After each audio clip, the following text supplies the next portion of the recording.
Hello, I'm Richard Ridge for BroadwayWorld. MotherStruck is the new autobiographical one-woman show by Staceyann Chin.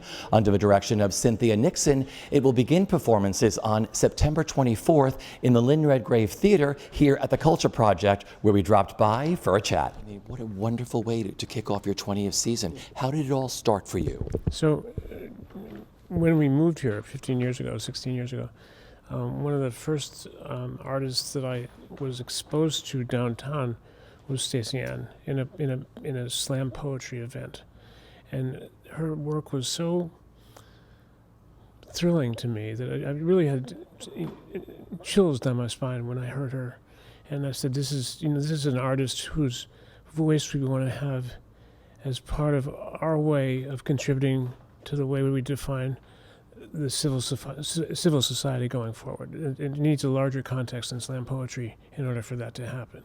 And so I begged her for a period of time to come in and talk about creating a theatrical piece. And we did, we've done 2 of her shows already. And to really bring this into a full theatrical context, I just don't think there's anybody better than Cynthia Nixon to help to realize that, because she's so smart and she's so hip in her own way that she gets Staceyann really, and they've been working like demons together to bring this forward, and it's a source of great joy and pride for us to be a part of that. So take me back to the beginning, why you wanted to be a part of this and what excited you about this. Well, I, like you, have been a fan of Staceyann's for quite a while, since 2001, 2002, I think. And every time I see her perform or every time I read something that she's written, it just grabs me by the lapels and it doesn't let go. And this story, perhaps even more than anything I've ever seen her do, because it's so intensely personal. It's so intensely personal about her deep desire to be a mother, the quest to try and make that happen, and also then once she became a mother, how it made her, re-examine her whole childhood and the hard things that happened to her growing up. So it's so central to everything that she is as a person, as an artist. She was saying early on, like in the middle of the night, this started as a blog, and then she'd send you this stuff. Can you help me hone this? Yes. What was it like taking all these pieces together and putting it, into one cohesive piece? Well, what's interesting is she and I have been working on it for about 1.5 years, and of course, when you're writing the story of your life continues. So when I came on board, it was much more about the quest to get pregnant, and then I feel like I have been here more for the part that I've contributed more to is the part after her daughter actually comes, and the struggle to, you think when you want to have a baby and you don't know if you're going to be able to, getting pregnant and getting that baby here safely seems like the hardest thing in the world, until they put that baby in your arms and you realize that everything that just happened was like a walk in the park compared to what you have in front of you. Yeah.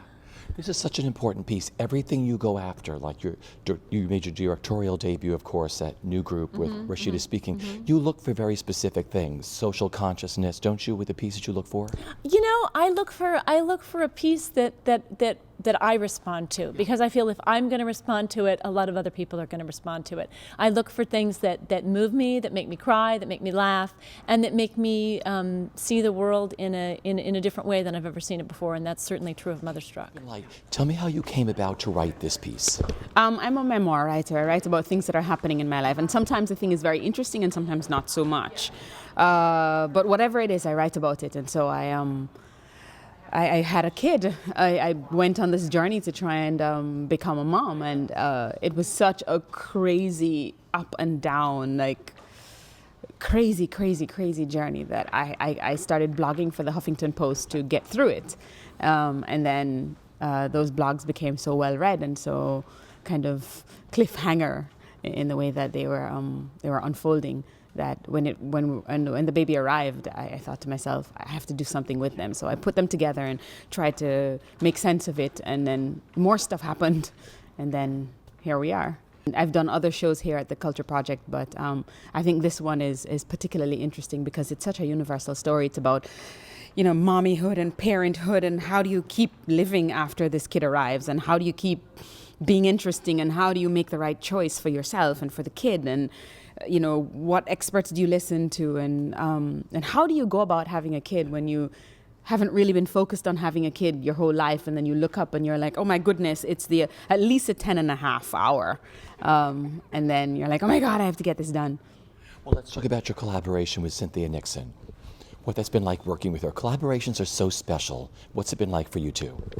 Well, Cynthia's a hard, pace to keep. I'm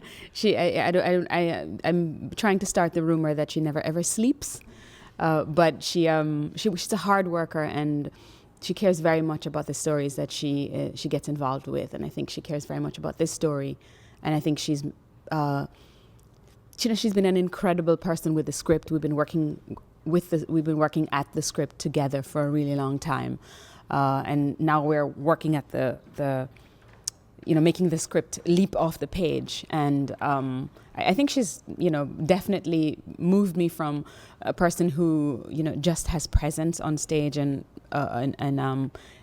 has a good story, to someone who's maybe a little bit more aware of how technique informs how you do what you do on stage. She has such a passion. Like she can really let go of a moment and step into almost any reality that she's jogging you. And so she's very inspiring to work with, because she doesn't ask you to do anything that, one, she isn't inclined to do, or two, she isn't afraid of looking silly doing it.